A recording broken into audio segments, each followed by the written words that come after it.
آپ جو مرضی کر لیں، جو بدکماش لوگ ہوتے ہیں، جو ظالم لوگ ہوتے ہیں، جو برے لوگ ہوتے ہیں، وہ تو اعتراض کبھی بھی ختم نہیں کرتے۔ تو کوئی شخص یہ سوچ لے کہ میرے اوپر کوئی اعتراض نہ کر سکے، تو ایسا کائنات کے اندر کوئی شخص نہیں پایا جاتا کہ جس پر آج تک کسی نے کوئی اعتراض نہ کیا ہو۔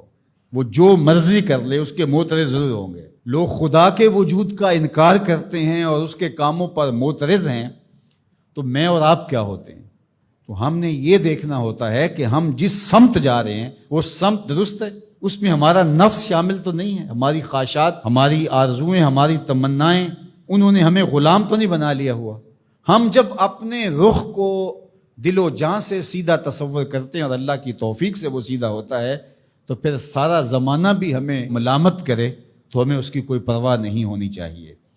اور یہ آرزو کہ کوئی میری بات پہ معترض نہ ہو، ہاں آپ کو یہ ضرور کرنا چاہیے کہ آپ خام خواہ اپنے آپ کو اعتراض اور ملامت کی جگہ پہ نہ کھڑا کریں۔ کچھ لوگوں کو یہ بھی بڑا شوق ہوتا ہے کہ خام خواہ جو ہے وہ ایسا کام کرتے ہیں جس سے بہت سارے لوگوں کو اعتراض ہوتا ہے اور لوگ ملامت کی جگہ پہ اس کو کھڑا کر دیتے۔ اتقوا مواضع التہم، میرے حضور علیہ السلام نے ارشاد فرمایا کہ تہمت کے لگنے کی جگہ سے بھی بچو۔ آقا کریم علیہ السلام تشریف فرما تھے اور حضور کی اہلیہ محترمہ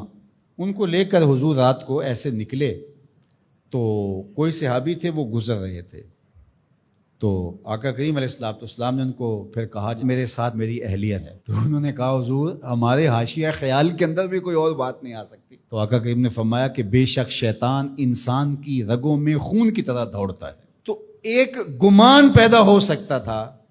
حضور نے اس گمان کی بھی تردید کی۔ حضور نے صحابہ کو یہ سبق دیا کہ تم لوگوں کو اپنے اوپر اعتراض کا موقع نہ دو، لیکن کچھ چیزیں ایسی ہوتی ہیں کہ لوگ خامخواہ اعتراض کرتے ہیں، تو اللہ نے اس پر ارشاد فرمایا الا الذین ظلموا منہم، جو ظالم ہے آپ جو مرضی کر لیں وہ کبھی بھی اعتراض کی زبان کھولنے سے باز نہیں آئیں گے۔ جہاں تک لوگوں کی بات ہے تو آپ ان کی بات سے بچ نہیں سکتے، لیکن آپ نے یہ دیکھنا ہے کہ میں کہاں کھڑا ہوں، اور امکان یہی ہو کہ میرے اوپر کسی کی انگلی نہ اٹھنے پائے، میں خام خواہ لوگوں کی بدگمانی کی وجہ نہ بنوں۔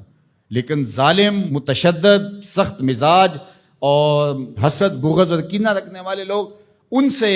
آپ نہیں بچ سکتے۔ جب پیغمبر، رسول، نبی، حتیٰ کہ آپ نے سنا کہ انہوں نے کہا کہ ہمارا جبریل سے بھی اختلاف ہے، کبھی ایسا بھی ہوا ہے کہ کسی نے فرشتوں سے بھی جو ہے وہ لڑائی لڑی ہو، تو انہوں نے کہا نہیں ہمارا میکائیل سے سیٹنگ ہے لیکن جبریل سے ہمارا اختلاف ہے، تو یہ تو پھر کوئی فرشتہ بھی بن جائے تو اس پر بھی اعتراض ہوگا۔